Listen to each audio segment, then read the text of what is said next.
Today, I'll be showing you how to zoom out in Wuthering Waves and how to adjust your camera distance so it stays farther while you play. First, the quickest way to zoom out is by using your mouse scroll wheel. Simply scroll down to move the camera farther away from your character. Now, if you'd rather have a set camera distance instead of adjusting it constantly, you can change this through the settings menu. To do that, press the Escape key on your keyboard. Your profile menu, also known as the terminal, will appear on the screen. From there, click on Settings.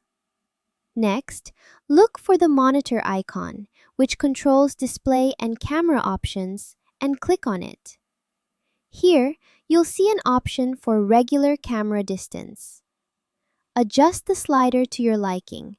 The higher the number, the farther the camera will be. You can also adjust the combat camera distance the same way, so the camera stays zoomed out during fights and feels more comfortable while battling enemies. Once you're satisfied with the settings, simply exit the menu, and the camera distance will remain set as you continue playing.